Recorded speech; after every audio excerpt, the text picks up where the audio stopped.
Thank you so much for tuning back into another segment here on GEMS podcast.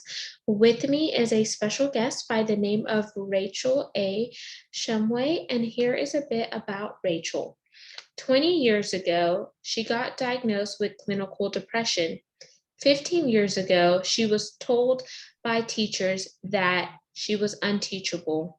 10 years ago, she married a narcissist. They moved to China shortly after that. 8 years ago, she experienced sexual trauma. 7 years ago, she was officially diagnosed with an eating disorder.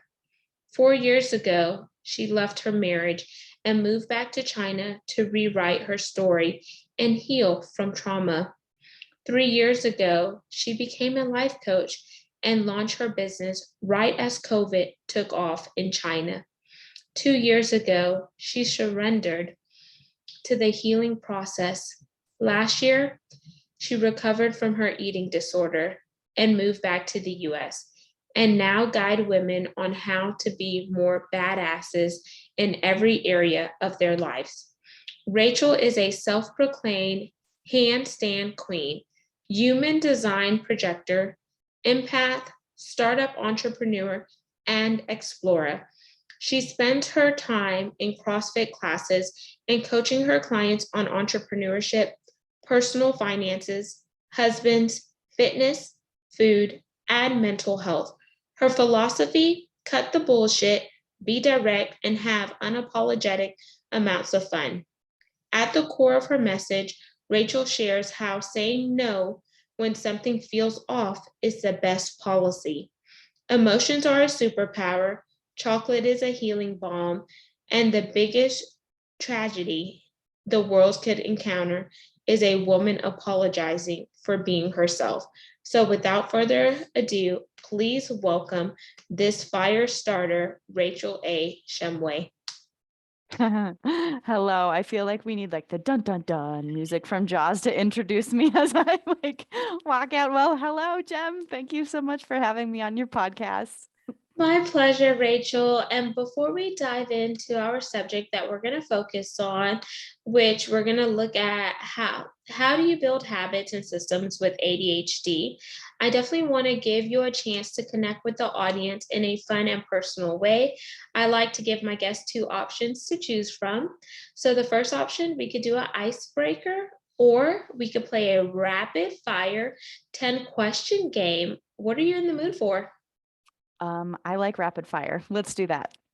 Okie dokie. No, we're, wait, let me think about this. Okay, here we go. We're playing rapid fire with Rachel and Genesis. Do, do, do, do, do, do. Question number one: what makes Rachel a badass? I can do handstand push-ups and I wake up at 6 every single morning without an alarm. My body can't do it any other way. Question two: was it difficult moving to China? No. Question three: coffee, tea, or neither? Coffee. Question four: dream car, dream home, or both? Home. Question five: if you could trade places with anyone, who would it be and why? Pass. Okay, we'll come back to another question. Yeah. Question six: if you could donate to three charities of your choice, what charities are you contributing to? Pencils of Promise, something really good with water. And then I have a lot of people in nonprofits, so I would probably interview all of them, see what they're doing, see what they need, and then choose one of them. Okay. Question seven: if you could be a fly on the wall and listen into any conversation, past or present, what conversation are you listening to? The one where the world was created. Okay. Eight: if you could recreate one significant moment in your life, what would it be? My first muscle up. That was magical. 9: if you could have lunch or dinner with any person, past or present, who would it be? Ella Fitzgerald. Okay. And we're going back to the past question. Do you want to answer it or do you want a new question? I don't remember the question, so give me a new one. Okay.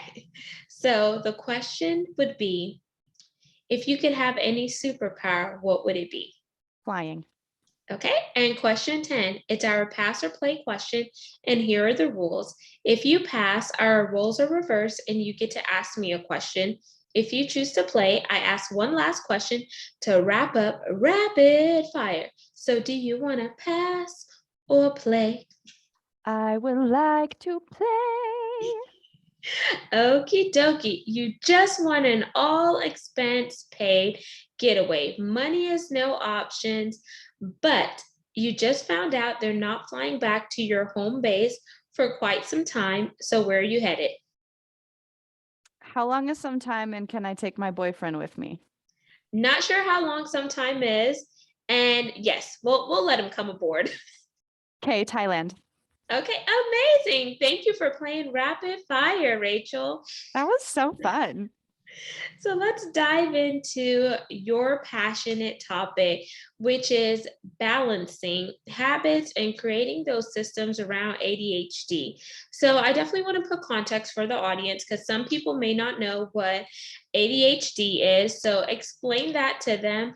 And then why do you feel so strongly about this topic? Sure. So, attention deficit disorder is basically how you would describe it. And essentially, in layman's terms, it's people who have ADHD brains are very easily excitable. We thrive on novelty, we thrive on newness.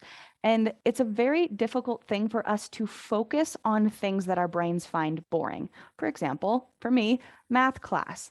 Most kids, you can tell them, listen, you need to focus. And the kids kind of like, squirm a little bit, but are able to get their brains engaged. Folks with ADHD brains, if our brains don't find the thing interesting, we're like, yeah, I know it's important. I know you want me to listen, but I just can't.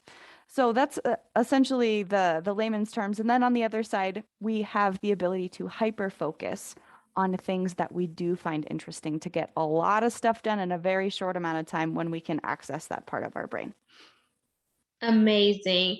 And I do have someone in my family that is dealing with that and currently, going through life and not just surviving with it, but definitely thriving with it. And I think it's such an important topic because sometimes whenever someone is dealing with ADHD, they feel like the only way to deal with it and get through life is through medication when there are other natural modalities that can help with it. So I believe in using Western medicine as well as natural modalities to find an equal balance so you could get your life on track. So whenever you think about, balancing and creating systems around it, what does that look like for you? Yeah. So, what I would say is, if you look at the systems for time management, for example, a very basic, like, this is the right way how to manage your time is like you use Google Calendars and you time block everything out and you do your to do list and then you plan everything ahead of time and then you follow through and you execute. And yes, that works for so many people. And then what I would say is take the normal mainstream modalities of how to get something done and see how you can tweak it to make it fun. So one of the things that I like to do is to ask myself at this time, like Wednesday afternoon, for example, what do I think I'm going to feel like doing? Getting consent with yourself ahead of time so that your future self is kind of like has something to look forward to. If you have a goal, for example, of like, I don't know, recording a podcast for a new business, then you could say to yourself, hey, I want to record a podcast episode on Wednesday. Are you in? And then wait for your brain's answer. And then when Wednesday comes, it's like, all right, friend, you ready? So you kind of like talk to yourself as a partner so that you can still use those, linear strategic strategies, but then also like knowing how your energy works so that you're not fighting against yourself. Yeah, so you're really creating so you're really creating those synergies and finding a good balance. So you're talking to yourself, you're letting yourself get pumped up, and then whenever it comes time to action it, you're ready to do it because you've already been, prompting yourself that this is coming. Exactly. You're not just telling yourself what to do because like nobody likes that, I think. But especially folks with ADHD brains, it's like, you tell me what to do and I want to do the opposite thing. So So just out of curiosity, Rachel, do you actually have ADHD? I do. Yeah. So I Oh, was diagnosed with it in 5th grade and was on medication for it for probably about 10 years. And then I went off of it a couple years ago and just decided, I'm going to figure out a way to harness this and to make it work for me. So amazing. And then being diagnosed with it at such a young age in fifth grade, how did that make you feel? yeah, I mean, my teachers didn't know how to feel. My parents didn't know how to feel. So I took that on and also didn't know how to feel. And I think the biggest thing at the time, right, was that there was so much less understanding about how to educate and how to, work with kids who have ADHD, that it was just kind of like, all right, well, you have to do what everybody else says, and we're not going to make any adaptations for it. Like, you just have to suck it up, sort of thing. So, definitely there was a lot of, and still is a lot of unlearning of kind of how I learn and allowing myself to do things in my own way. But for the longest time, I felt pretty ashamed that I wasn't able to latch on to things in the same way that other people did. And thank you for sharing that and just really addressing it because, that shows your vulnerability. But it's also great to see how you were on the medication since fifth grade, and then you have since gotten off of the medication, and you were not just surviving, but you're thriving without being on the medication. And I wanted to highlight that because medication is not the only solution to people's problems or what they're dealing with. So I commend you for doing that.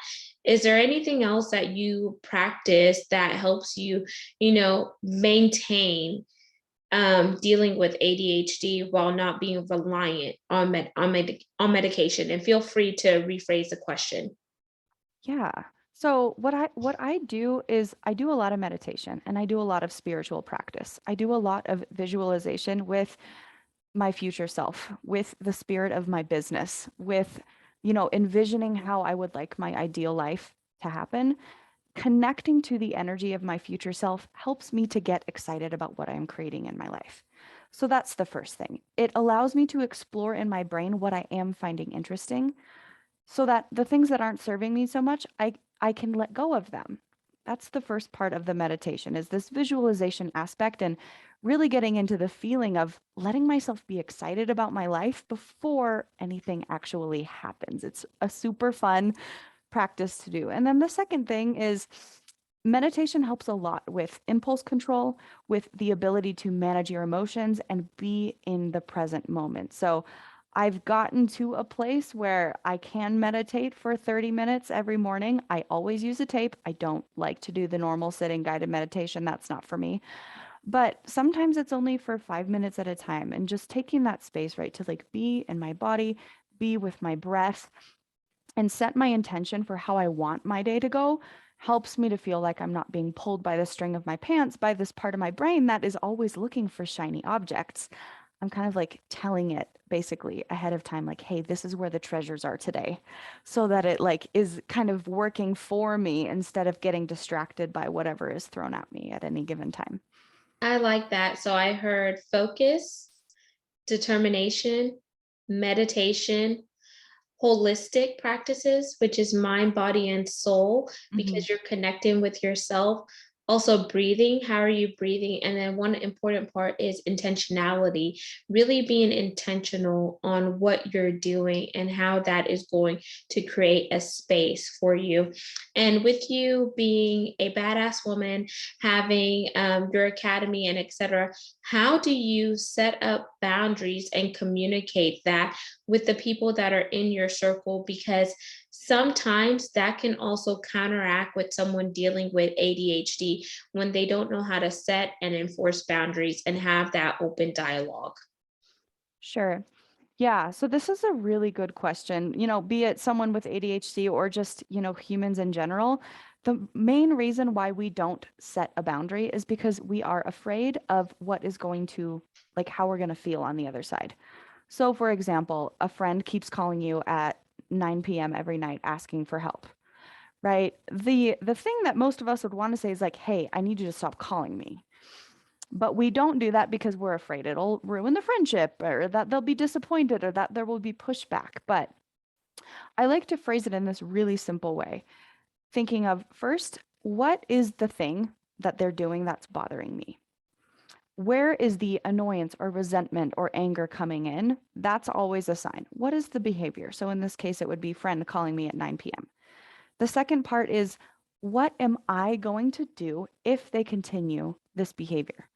Not what am I going to tell them to do? Like, and not I'm going to become all angry and stuff if you keep calling me. No, I'm not going to expend my emotional currency if you keep doing what you're going to do. No, it's what can I do to control the situation? So letting them know, hi, this behavior, you calling me at 9 p.m. every day, is bothering me. If you continue to do that, slash, I just want to let you know right now, I'm not going to keep picking up. Okay. My phone is on silent. I'm not going to pick up anymore. And then knowing that, okay, they might say something, they might push back.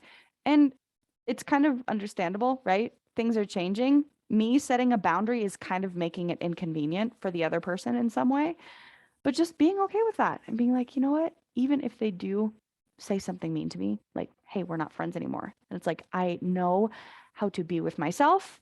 I know how to handle the feelings that are going to come up, and I'm going to be here for me, because if I don't do that, I'm going to keep feeling annoyed. So I would rather feel like, rejected because my friend doesn't want to be my friend anymore because she won't, like, I won't let her call me after 9. I would rather feel that than feel annoyed and disappointed in myself because I didn't say anything. So the 3 parts to summarize: what's the behavior? What are you going to do to protect your energy? And what are you going to do to have your own back in the case that something happens?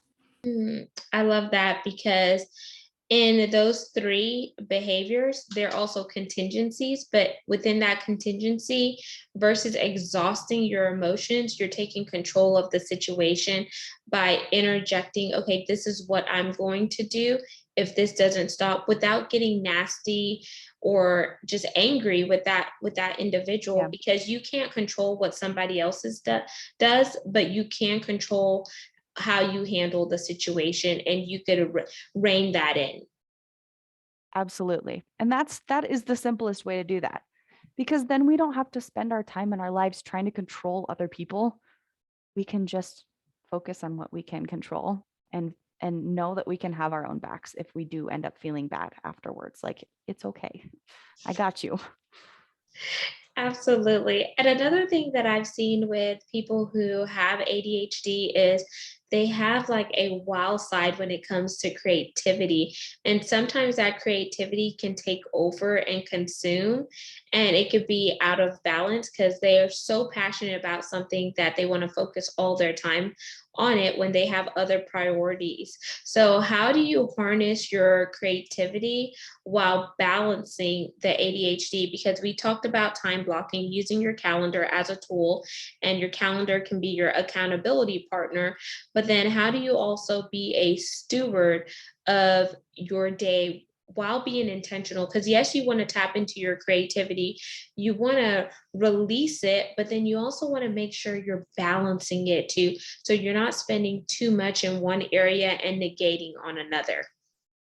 Yeah. And what I'll say about that is it's like such a personal thing. What everybody's balance looks like is different. Like, I just make it a process essentially to build my life around my ability to be creative. That's the kind of life that I want to live because it is my superpower. And that being said, my priorities of, journaling and exercising and eating and sleeping and family, it's like I talk to myself and I do the work in a sense that I'm talking to my brain to help illustrate the value of keeping those priorities in place. So, for example, hey, Rach, I know that what you would love to do is just create online courses all day. But the reality is, the best way to do that, the best way to unlock that creativity is to be well exercised. What might it be like to exercise while thinking about your online course? Plant a seed at the beginning and see, like, okay, hi, I'm going to find a really cool analogy for this online course in my workout. Again, kind of talking to yourself so that you are really parenting your brain and, hey, this is what's important here. I know that you are a vital ally, creativity, ADHD brain. I need your help. This is what you're doing. How can you assist me? Instead of, I have to make my other priorities the first thing first. Otherwise, I'm just going to be all out of balance. It's like, no, like, let's work together. Let's partner with ourselves and our nervous systems. Yes. And whenever you were talking about it, the picture that popped into my head was a apple seed, taking that apple seed and planting it. And when you plant that apple seed, in order for it to really take root, you have to nurture it and you have to have patience. So you have to water it, you have to fertilize it, and etc. And as you begin taking care of it, the apple seed starts to sprout and that apple seed begins to grow. But then within that, you're learning patience, you're setting up boundaries, you're having balancing, and then you still have control because there are certain things that you need to do in order for the results to happen. Exactly. So, Rachel, man, 30 minutes has really blown by. So, as we begin to wind down, is there anything else you would like to say about the work that you're doing with ADHD or some of the clients that you work with that also struggle with ADHD? Yeah. So what I'll just say in a nutshell is like, if you have ADHD and you're like a business owner and you want to learn how to manage your time and build a business that is one of a kind and that enhances and builds on your unique skill set, it's possible. Your like gift of ADHD is the medicine that the world needs. You're an example of how to do things differently in a way that is fun and unique. And, one of the things that I do is I help my clients to figure out what those superpowers are and use them in a way that feels really natural and fun so that their business feels like something that they can come home to, not like a task that they have to build. So if that is you and you want to learn more about me, you can find me at thebadassacademy.com. And please remember, always, always, always, your ADHD can be a superpower. Love it. And outside of that, what is your call to action for this segment that you want the audience to gravitate to, whether it's a challenge, whether it's something to help them shift their paradigm and thinking when it comes to ADHD, or if you want them to just get up off their butt and bust a move? Oh my gosh, always get up off your butt and bust a move. Always have a dance party. And I just created a 10 magic bullet checklist for how to become a time machine. So if you're interested in learning how to time magicify your time with ADHD, then you can check that out. It's a free checklist and just has 10 little tips that you can start implementing today to make your time a little bit more fun and easy. Amazing. And they can find that on the badassacademy.com, right? Yep, thebadassacademy.com/time magic. One word, time magic. Amazing. And Rachel, are you on any social media platforms? I'm not on social media, but you can access my email list via that freebie. I email my list all the time.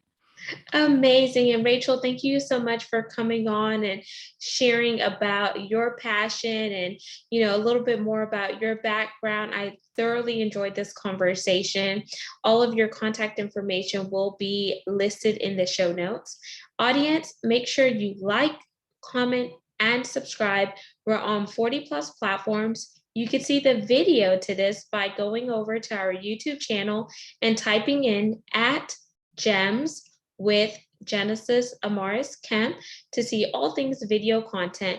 And lastly, but not least, I want to thank each one of you for supporting the mission and movement of the podcast, which is to bring on subject matter experts to share topics that are educational, inspirational, and motivational, while of course we weave in diversity, equity, inclusion, and belonging. And because of your continuous support, we're now ranked in the top 2% globally out of 2.8 million podcasts per www.listennotes.com. So thank you so much.